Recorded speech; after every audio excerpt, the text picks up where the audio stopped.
Como ya lo vimos, un circuito eléctrico es conocido como un sistema compuesto por varios elementos a través del cual fluyen electrones desde una fuente y se encuentra siempre cerrado. Es decir, no existe un circuito que quede abierto, un circuito tiene que estar cerrado desde el polo positivo de la fuente hasta el polo negativo de la fuente, con elementos conectados en él. Los elementos que se conectan a este circuito van a hacer uso y consumo de los electrones que fluyen a través de él, pero existen varios tipos de acomodo de estos elementos por los cuales podemos clasificar un circuito. Los tipos de circuito son tres. Vamos a tener circuito en serie, en paralelo y uno que es la combinación de ambos, que se llama circuito mixto. En esta ocasión vamos a profundizar en los circuitos en serie y en paralelo para poder estudiar cómo se comportan los voltajes y la intensidad de corriente en cada uno. Los circuitos en serie parten desde una fuente que es la que va a impulsar los electrones a través de todo el camino del circuito y se forma de la siguiente manera. Vamos a tener entonces un cable o un material conductor en el cual se van a conectar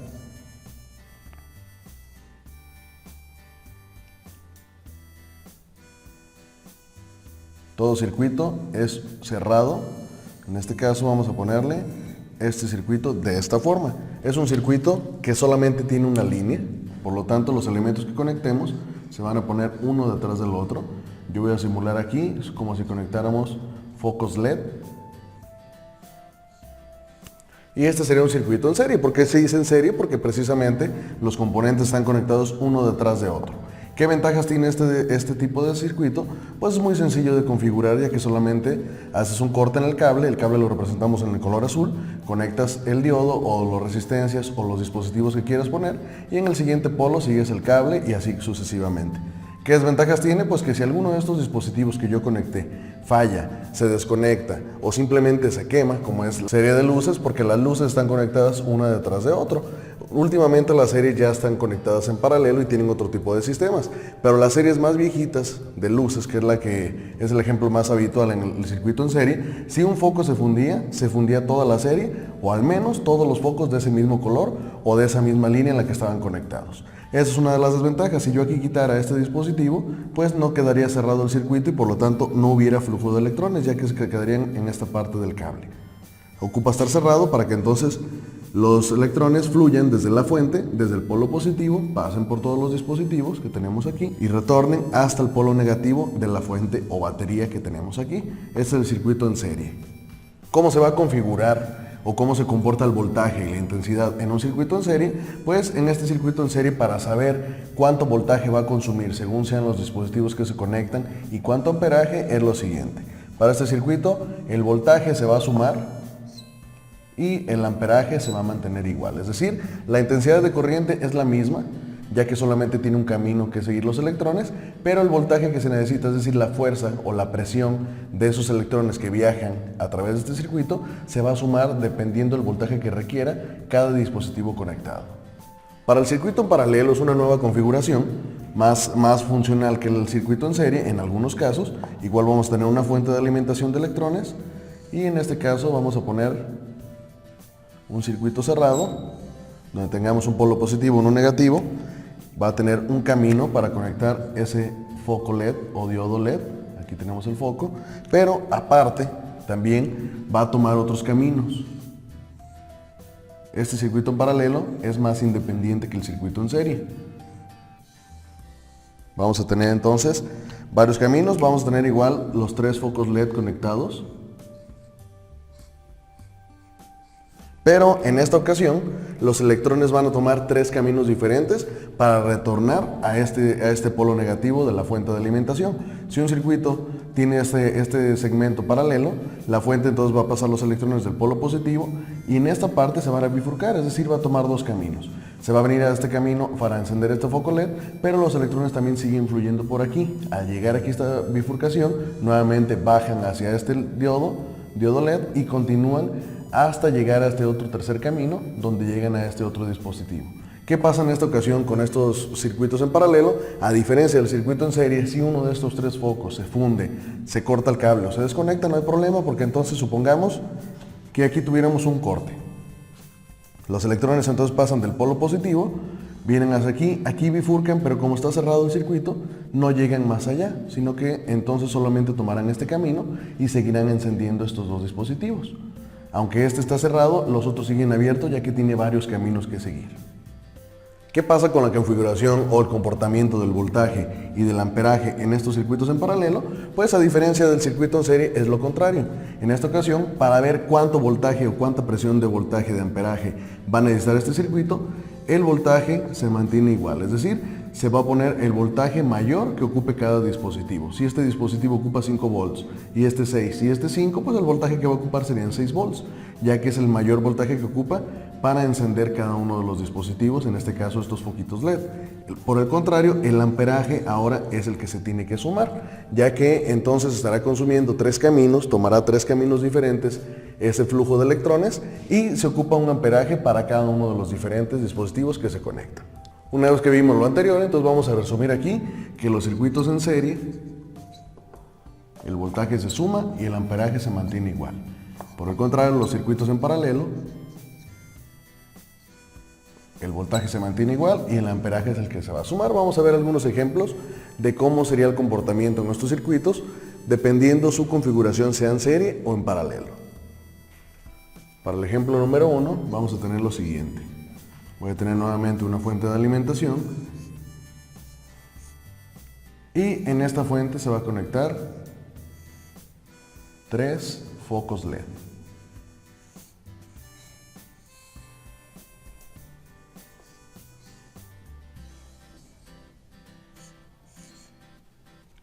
El primer foco va a ser de 5 voltios y 20 miliamperes. El segundo va a ser 3 voltios y 20 miliamperes.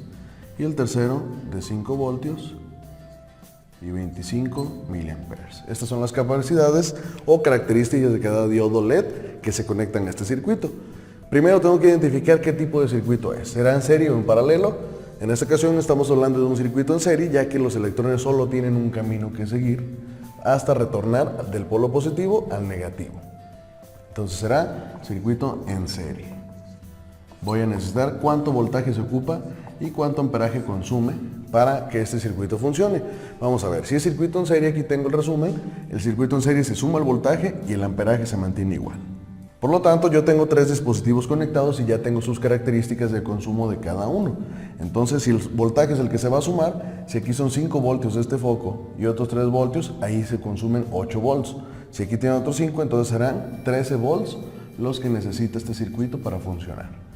Por el contrario, el amperaje me dice que se mantiene igual, pero yo no tengo igual de amperaje. Tengo este LED que consume 20 miliamperes, ese que consume 20 miliamperes y este 25. Por regla general vamos a poner el que consume más. Si se mantiene igual el amperaje, pues ocupo un amperaje al menos de 25 para levantar los tres. Así es que ocupo el mayor, que será de 25 miliamperes. Vamos a ver ahora un ejemplo número 2 para un circuito en paralelo. Y en esta ocasión entonces voy a tener aquí una bifurcación donde se va a conectar un foco LED.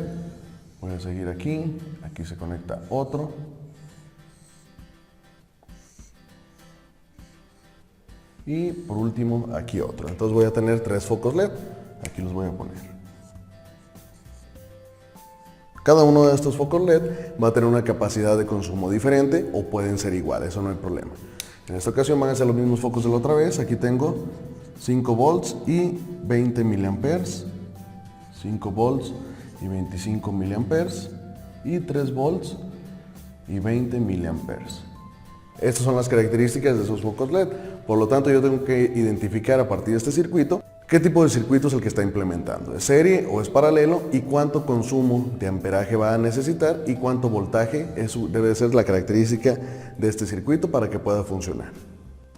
Si fuera un circuito en serie, los electrones entonces seguirían un solo camino desde su polo positivo hasta el polo negativo, pero en esta ocasión pueden seguir 3 caminos diferentes para retornar al polo negativo. Por lo tanto, yo ya sé que este es un circuito en paralelo.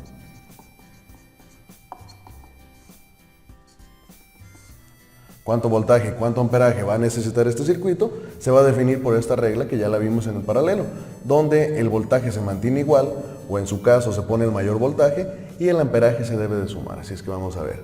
Si estos tres focos, unos son de 5, otro de 5 y otro de 3, por lo tanto el voltaje que va a necesitar este circuito será de 5 volts. En cuanto al amperaje, si se suma, entonces voy a tener 20 más 25 más 20, dándome un total de 65 miliamperes, lo que necesita este circuito en paralelo para poder funcionar. Estos ejemplos fueron cuando tengo un circuito de consumo, es decir, donde yo conecté focos LED o puedo conectar cualquier otro dispositivo que tenga un voltaje y un consumo en amperaje. Pero estos de comodo en los circuitos, tanto en serie como en paralelo, también funcionan para aplicarse, voy a ponerlo aquí, aplicación en baterías o fuentes de alimentación.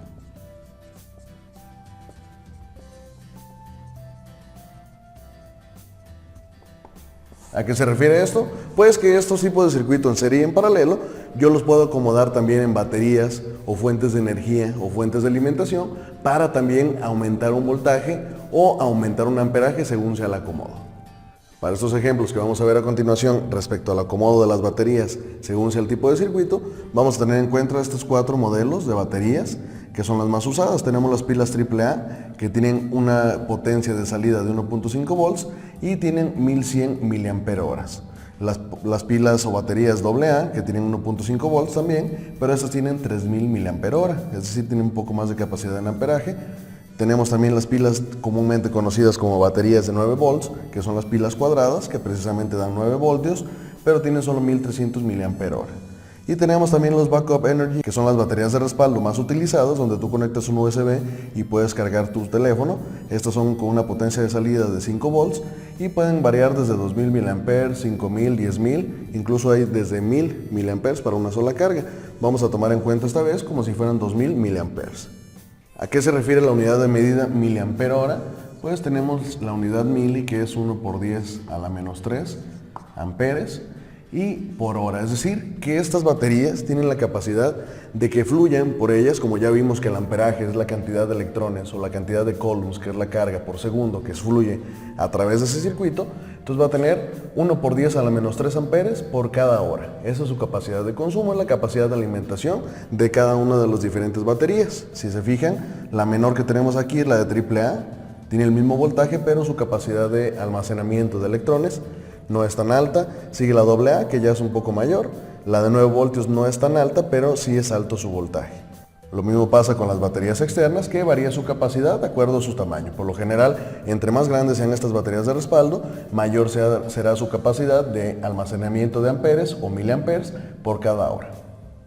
Tomando un ejemplo básico, que es el uso de estas baterías, sobre todo la batería externa, que es cargar nuestro teléfono, pues nuestro teléfono, si es una carga normal,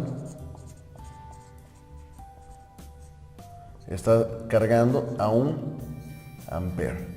Y si es una carga rápida,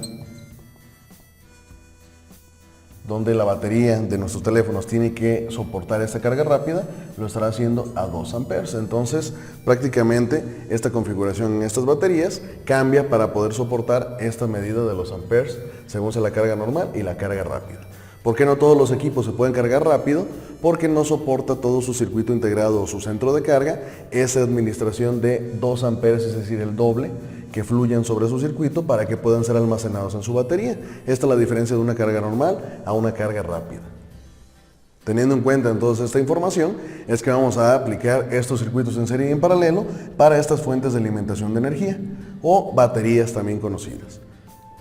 Vamos a ver si tenemos entonces unida una batería. Vamos a trabajar en esta ocasión con baterías AA y AAA.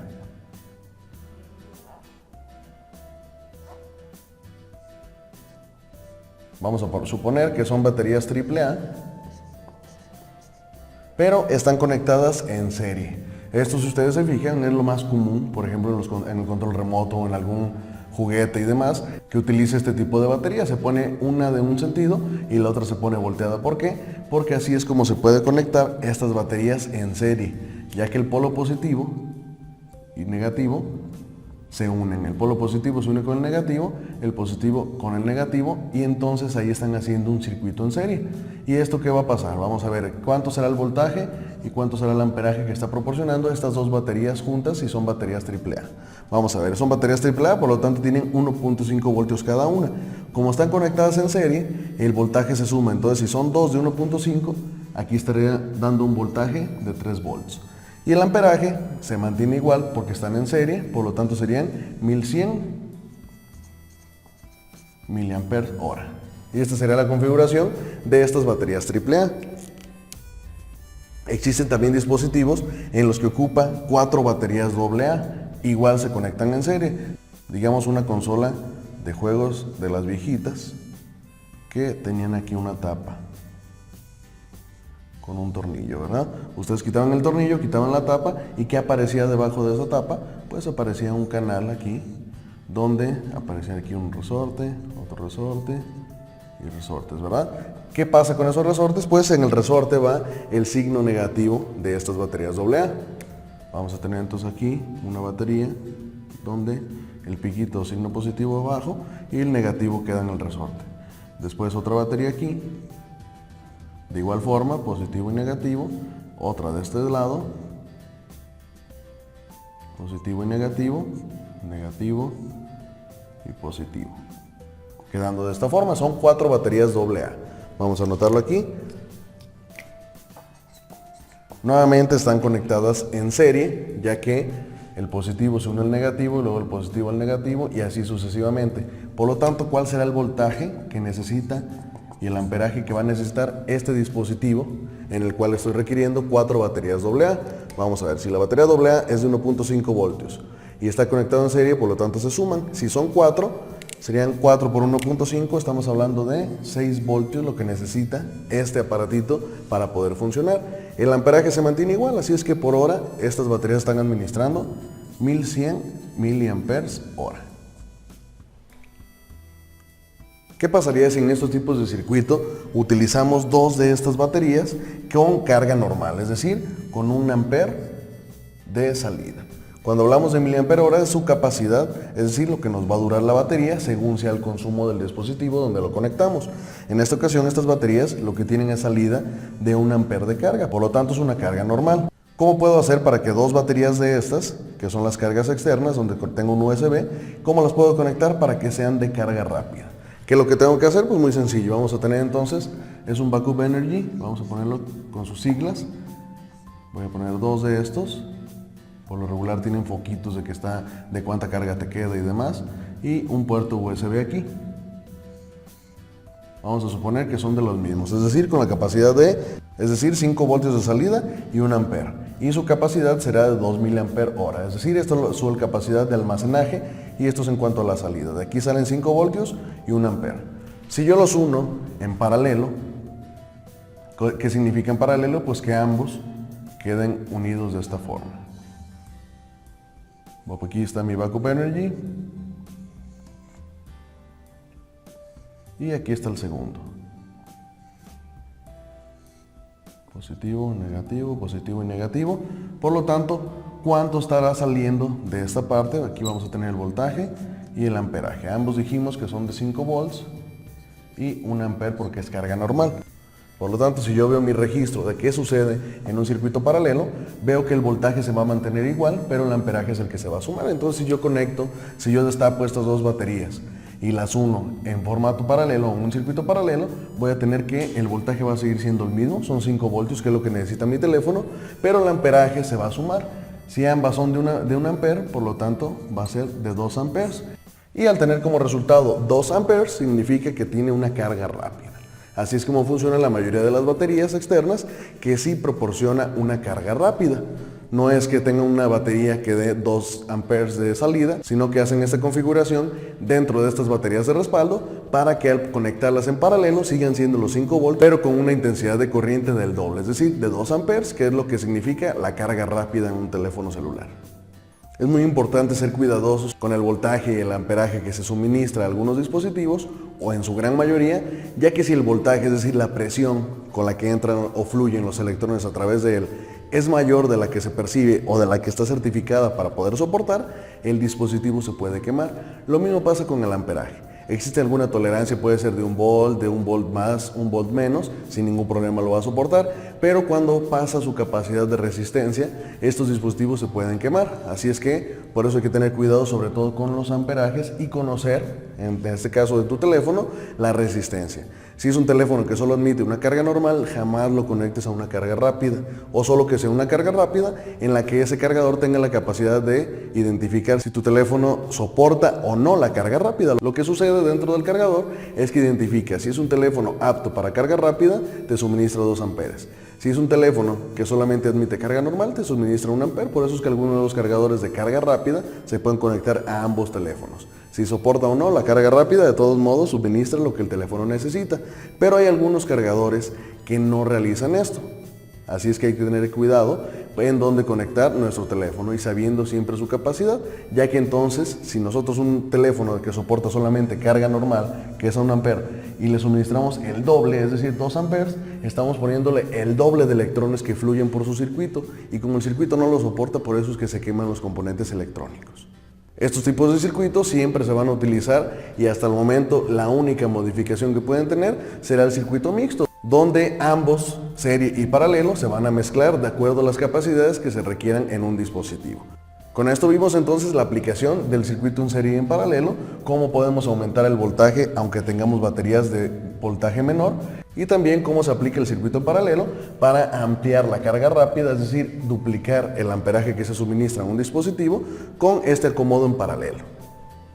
Dentro de un circuito electrónico, también, una vez que vimos ya la ley de Ohm, se pueden regular los voltajes, los amperajes, aplicando una resistencia interna en los dispositivos. Por eso es que es importante tener en cuenta también la ley de Ohm, ya que si en algún circuito nos da, por ejemplo, 3 voltios y 1100 miliamperes, lo que vamos a tener en ellos, si aplico yo una resistencia o modifico la resistencia en el circuito, puedo hacer que el voltaje aumente o disminuya, y lo mismo con la intensidad de corriente. Así es que es importante tener en cuenta estos tipos de circuito aplicados con la ley de Ohm.